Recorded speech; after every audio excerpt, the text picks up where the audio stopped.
Selamat datang di channel Baca Berita Viral. Tindak tegas oknum pelanggar. Jebakan polisi lalu lintas harus dihentikan. Berikut kami beritakan dari situs laman sebagai berikut.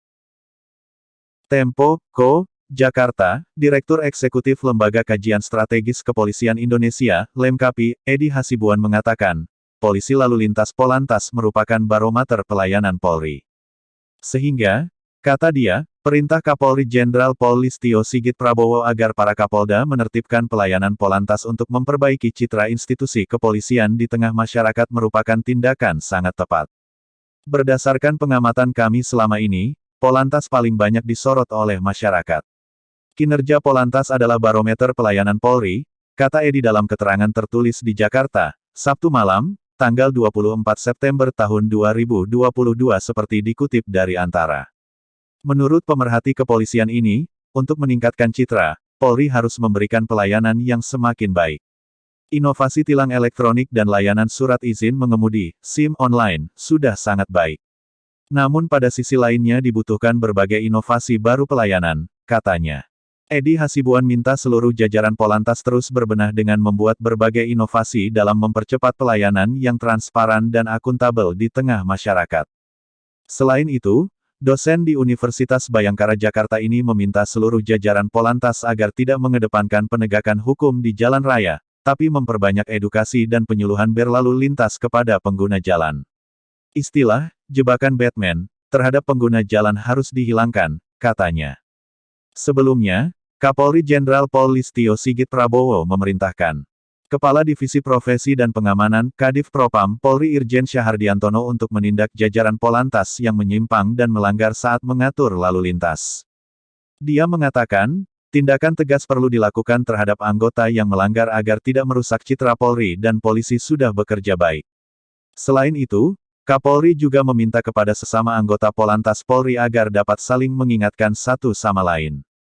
Citra polisi sempat turun. Sebelumnya, Kapolri Jenderal Pol Listio Sigit Prabowo menyatakan bahwa penanganan kasus Ferdi Sambo (CES) yang dilakukan oleh tim khusus bentukannya kembali membuat citra kepolisian positif di mata masyarakat. Pada awal penanganan kasus ini, citra polisi disebut sempat menurun. Listio Sigit menyatakan bahwa meningkatnya citra kepolisian itu tak lepas dari upaya tim sus yang membuka kasus pembunuhan Brigadir Nofriansah Yosua Huta Barat alias Brigadir J itu kepada publik. Dia pun menegaskan bahwa tim sus yang dipimpin oleh Wakapolri Komjen Gatot Edi Pramono akan tetap membuka kasus itu secara transparan seperti arahan Presiden Jokowi. Tentunya masih ada beberapa kegiatan yang saat ini sedang kami laksanakan terkait dengan kasus tersebut, dan ini adalah pertaruhan institusi Polri, pertaruhan marwah Polri, kata Listio Sigit dalam konferensi video kepada seluruh jajarannya, Kamis, tanggal 19 Agustus tahun 2022. Tidak akan ada yang ditutup-tutupi, semua kami buka sesuai fakta, ungkap kebenaran apa adanya, jadi itu yang menjadi pegangan kami, ujar Sigit.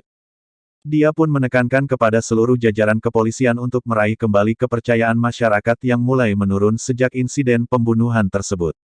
Listio Sigit Prabowo meminta agar tak ada lagi pelanggaran yang dilakukan oleh anggota polisi yang dapat mencoreng citra institusi. Ini terkait dengan masalah kepercayaan masyarakat terhadap institusi Polri dan ini menjadi pertaruhan bersama. Oleh karena itu, hal ini yang tentunya menjadi catatan penting dan saya minta untuk betul-betul bisa ditindaklanjuti, kata dia. Sorotan pembunuhan Brigadir J. Kepolisian memang sempat mendapatkan sorotan ketika awal kasus pembunuhan Brigadir J ini mencuat. Pasalnya, banyak pihak menilai cerita versi polisi bahwa Yosua tewas akibat tembak-menembak dengan rekannya sesama ajudan Ferdi Sambo, Barada Richard Eliezer Pudihang Lumiu alias Baradae, tak masuk akal. Apalagi keluarga Yosua kemudian menyatakan bahwa terdapat berbagai luka, selain luka tembak, di tubuh pria berusia 27 tahun itu. Alasan bahwa Yosua dan Richard terlibat baku tembak karena pelecehan yang dialami oleh istri Ferdi Sambo, Putri Chandrawati, pun diragukan. Kasus ini mulai mendapatkan titik terang setelah Listio Sigit Prabowo membentuk tim khusus yang mengambil alih kasus ini dari Polda Metro Jaya. Tim itu bergerak cepat dengan menetapkan Baradae sebagai tersangka dalam kasus ini. Dalam waktu beberapa hari saja, tim sus kemudian menetapkan 3 tersangka lainnya, Brigadir Ricky Rizal, Kuat Maruf dan Ferdi Sambo. Selain itu, Tim SUS juga memastikan tak ada peristiwa tembak-menembak antara Yosua dan Richard. Yang terjadi, menurut Listio Sigit, Richard menembak Yosua atas perintah Ferdi. Belakangan polisi pun menyatakan tak ada bukti yang menguatkan peristiwa pelecehan seksual terhadap istri Ferdi Sambo, Putri Chandrawati. Demikian info dari kami, semoga bermanfaat. Dukung kami dengan cara, silahkan like, subscribe dan bagikan ke sosmed Anda.